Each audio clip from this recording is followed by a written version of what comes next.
Баршаңызға сәлем, қалдарыңыз қалай? Бүгін біз борщке арналған қоспаны жасайтын боламыз. Алдымен арнама тіркеліп қойыңыздар, қоңыраушаны басып қойыңыздар. Сұрақтарыңыз бар болса, комментарийге жазыңыздар. Бұл бізде борщке арналған заправка. Қатты асығыс кезде, уақыт болмай қалған кезде банкамызды ашып, сорпамызға қоса салып, тез уақытта борщ дайындап алуға болады. Үй жағдайында қарапайым азық-түліктен жасауға болады. Барлық азық-түлік тазартылған, жуылған, құрғатылған болу қажет. Біз осылай дайындап алдық. Ең бірінші бізге пиязымызды осылай тураймыз, немесе өзіңізге борщке қалай ыңғайлы, солай турасаңыз да болады. Келесі кезде бізде сәбіз, оны осылай үккіштен өткізіп аламыз. Сәбізден кейін біз қызанақты ұсататын боламыз. Алдын ала сұйық маймен қолымызды майлап аламыз. Сол кезде қызылшаның түсі сіздің қолыңызға жұқпайды.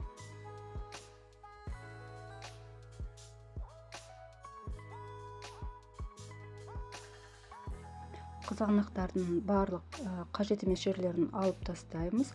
Және осылай төрт бұрышты етіп, тым кішкентай да емес, тым үлкен де емес етіп турап аламыз.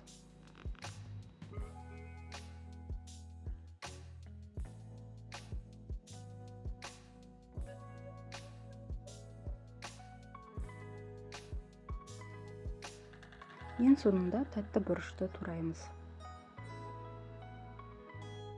Біз 2 порция дайындағандықтан 20 литрлік ыдысты алып отырмыз.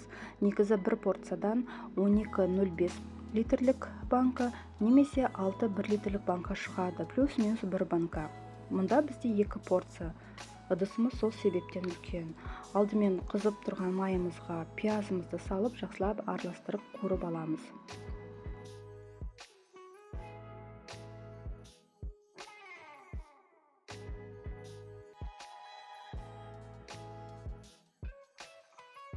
Пиязымыз сәл қуырыла бастаған кезде келесі реттілікпен қызылша, кейін сәбізді қосып, ақырындап орташа отта қуыра бастаймыз.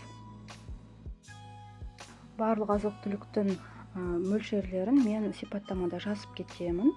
Бір порцияға қанша қажет болатын көкөністердің тізімін жазып қоямын. Отымыз бізде орташа деңгейде тұр.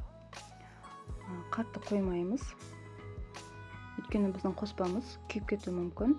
Анда-санда осылай астынан жоғарыға қарай араластырып отырыңыздар. Сәл осылай біздің сәбіз, қызанақ, пиязымыз қызып, осылай булана бастаған кезде тәтті бұрышымызды саламыз және қызанақты бірге қосып, барлығын бірге жақсылап араластырып қуыра бастаймыз. Уақыт өте келе барлық көкөністер өзінің шырынын бөле бастайды. Іші кішкене сорпаға тола бастайды. Отымыз әлі сол орташада тұрады.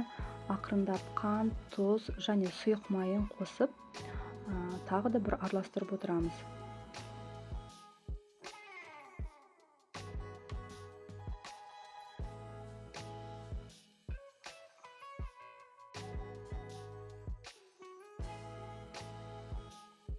Егер сіздерге рецептте көрсетілген тұз, қанттың дәмі аз болып көрінсе, өзіңіздің талғамыңызға қарай тұз бұрышын қоссаңыз болады.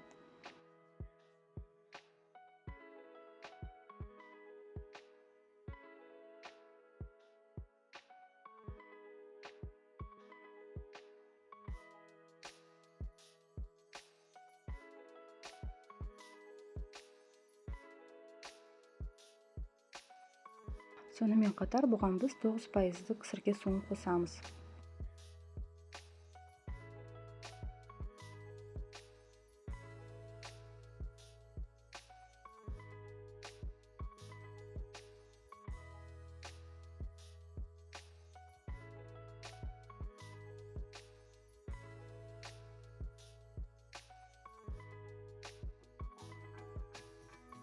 Кішкене массамыз азайып, сорпасы шыға бастаған кезде отын күшейтіп 25 минут қайнатамыз.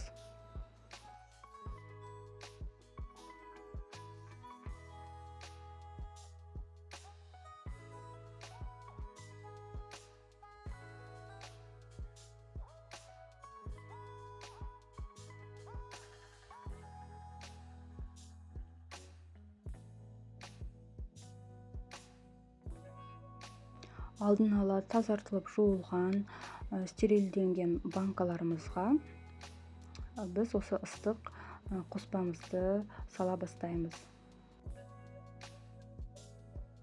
2 порциядан бізде 14 банка шықты, яғни 14 литр қоспамыз дайын болды. Осындай қоспалар қысты күні өте қолайлы. Банканы ашасын де сорпаға қоса саласын, уақытты тез үнемдейді. Біз 2 түрлі банкеде жаптық. Егер сіздерге рецепт ұнаса, бізді қолдап, лайк басып, комментарий жазып, арнамызға тіркеліп қойыңыздар. Сіздерді әлі көптеген пайдалы дәмді рецепттер күтуде. Плейлист бөлімінде қысқы салаттар тізімінен осы рецептті таба аласыздар.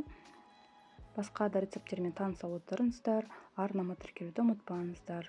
Назар қойып көргендеріңізге рахмет.